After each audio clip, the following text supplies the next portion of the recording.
Hello, everyone. I'm Armstrong Williams, and thank you so much for joining us.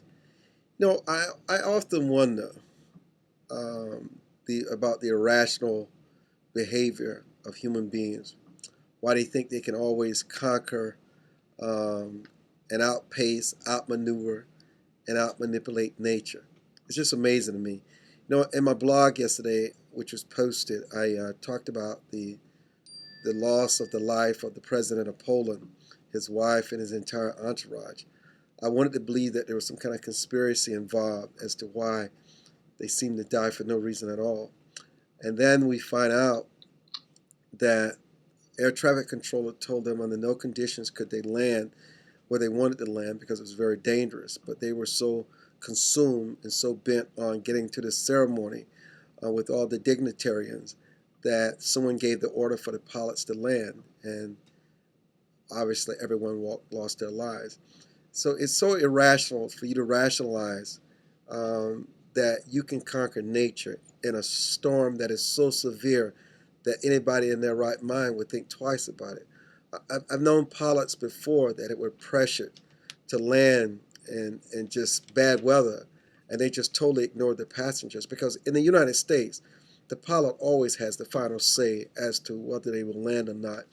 No, it goes back to me. Sometimes I'm driving on the highway and I watch people texting on the on their BlackBerries, and I find it the most amazing thing. In fact, it's recently as last week, someone was texting on their BlackBerry, and there was this Mack truck in their lane, and they did not see it pulling in, and they just happened to flash up, and within a split second, they almost lost their life.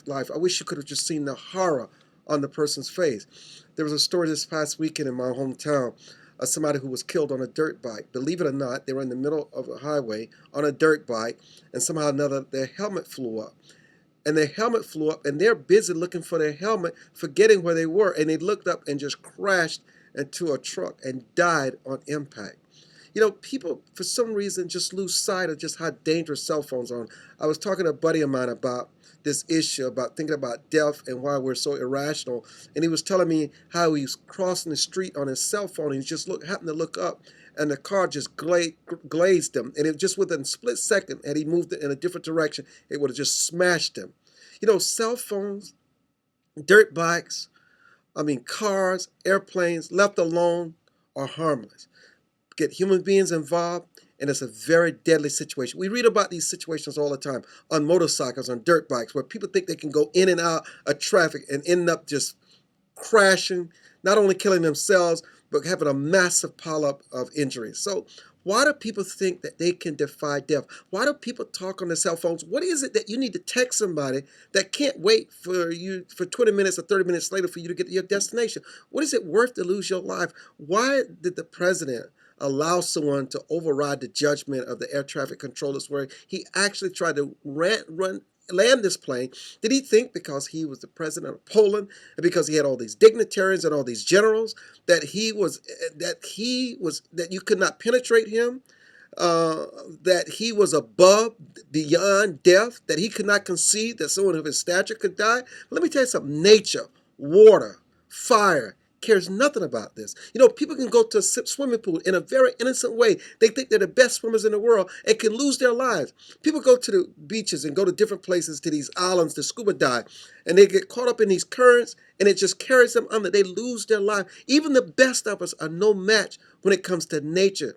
Why can't we just exert more common sense? I know you know someone right now as you listen to this blog who died for seemingly no reason at all because they wanted to defy death. They thought they could outpace death.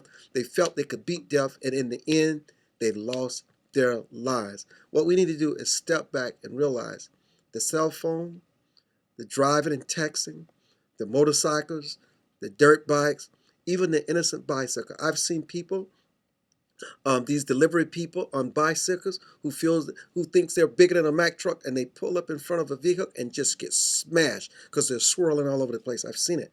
That could be you. Listen, life is precious, but I got to tell you something. You can lose it within a flash. You cannot defy death, just like the people in New Orleans.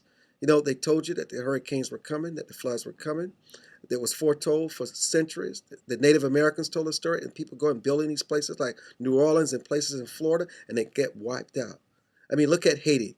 They foretold about the earthquakes are coming. They go and build. They feel they can defy nature. What happens? They get wiped out. And it will continue to happen. Man, will never learn. And people will continue to die for foolish reasons and no reasons at all. Just really no reason at all.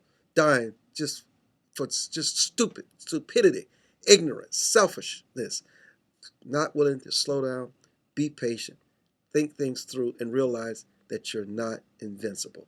I'm Armstrong Williams.